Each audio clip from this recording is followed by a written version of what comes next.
domin kowa da kowa na ku har kullum gwamnati a cikin shirin na bakin ganga.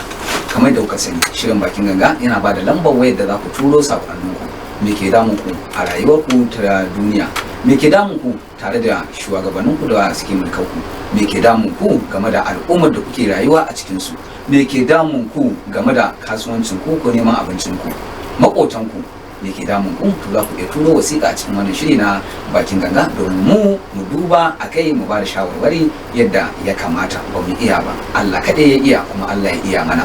Kullum muna tare da wato abokan zaman nawa a majalisar ta bakin ganga. Gefe na dama akwai ɗan ƙasa. Jama'a assalamu alaikum warahmatullahi ta'ala wabarakatuh. Barkamu da sake saduwa a cikin wannan shiri mai dimbin tarin albarka da shirin bakin ganga. To suna ne Muhammadu Shek Al-Auto Awal Aliyu dan kasa, comedian kuma dan kasa a cikin shirin bakin ganga. Kai Barka gwamnati. barkanka. Ya isi. Bari in koma wajen ɗan zaure. Ai na gani ka cugar wata guda na gama ka wani shiri ban lalle. Kace Kamar wani shiri ban lalle. a matsayina na gwamnati. Aw sorry a shiri ban kasa. Kai ɗan zaure a gabanka ake gaya mun magana. To ai ka san mutumin kan yau ni ina ga da ƙarfin shi shigo. To faɗi sunanka ɗan zaure. To da farko dai suna na Khalid Abubakar Mr. A. To Khalid Abubakar Mr. Na Kaga wankan da yi na ga wankan shi. akwai tausayi a tare da shi. A wannan fa ya ci kuɗi. Kai haka muka yi da kai? Na me? Haka muka yi da kai? A'a shi dai mai waye bai ci waye shi. Ka je ka tara boye ka zo ka sako wasu kayan da kafani kamar to wallahi da la ilaha illa hu bari ga maka shi imani a zuciya yake.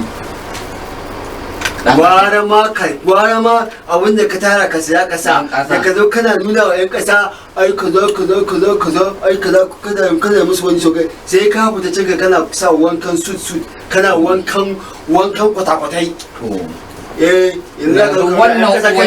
Wannan uwan shadda da ka sha duka ɗauka albashi na ne a da sake haka kuke mun albashin naka guda nawa yake da zaka sa wannan uwan shadda duka ɗauka. Gara ɗan zaure ma shi kowa ya ganshi ya san cewa yana a daidai albashin shi yake sa. To ai ku ne kuke kulla komai da komai wallau tsiya wallau wala arziki ku kuke kullawa sai ku shoge wa 'yan ƙasa kuna musu wayo ku ce waye babu kuma ku ne sai ku kuna musu waye babu amma kuma a baɗin yi kuma akwai aikin da na tura ka na baka na ce ka yi na ka yi yadda ya kamata idan da shi a baka idar ba an da ka idar da shi da ba za samu maganan nan. to mu je dan zaure Da gaskiyar magana farfesu yake zuwa ɗibo kan shanu ya kai gidan shi. Ni kuma na zauna na yi tunani an kawo min korafinsa aka ce to wannan fa gidan shi fa ba da abin da yake ci sai nama. to ka dai ji Kuma albashin ka gaskiyar magana bai kai wannan hidiman ba. naman menene ya zama sa naman za ga maka to kai gidanka naman ɗawu sai kake shi Dawisu ni kwanan ji na a gaban da gida kake faɗa wannan magana. ai ga maka A ba na son shari. har shiga maka za ke maka a gidanka la ilaha illallah gashi nan shi Ba na son wannan magana. a'a ku dakata gashi yanzu kun rikice a matsayina na shugaba mai kujera ta farko ashe ku in na ba ku kwangiloli ku je ku yi wa talakawa kwangilan kanku kuke gyarawa to yanzu ka san yana da gidan gona da Allah ka bari kai dan zaure yanzu nan ha gidan gona kana da shi Wani gidan gona nake da shi.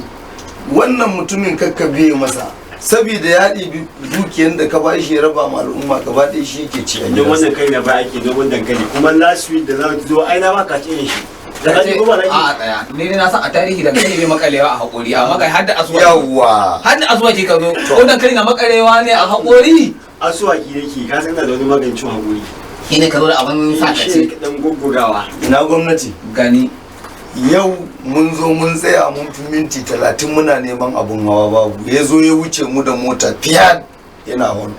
Na zo na samu mutane suna ce ga mai gida na ce to kun dai ga irin kaji nashi ana ne. gami ai tun da kana ana gami to me yi ne ma'ana me a ƙasa an ƙasa kana mun bulun me yi ne ai mun ga mun da ba dan mu muke kankaro maka girma a gurin yan kasa ba Eh. ka tun zama kartaya ne kuma yau bani da rama da ciwon zuciya ka tun zama kartaya eh Allah gwamnati ai ba za ku so ya mu ritaya ba saboda aka yi mu ritaya kuma kun dina lasa shi yasa za ku je ku yi san yadda za ku yi to ka san an suka maka kartaya su ce dan kasa hau a hakan a karkashin a kana sa wannan makeki ya shadda to da ni ne a gwamnatin nan naka kai ka fa haka shi da shiga kisa sai na haka sha kuma yan kasa ma za ka su dinga shiga irin ta amma kai yanzu ka da ka da ko labule kana to gaskiya ne akwai magana to me magana saboda inda ka aike mu da shi mu je mu samu yadda za a gaya wa jama'a hankalin su ya kwanta ya je yake cewa kai ka tara kuɗi ka ce ba za ka ci ba za ka ba kowa ba in ce ba na ce to wannan ba gaskiya ba ne wato na saboda tausayi irin naka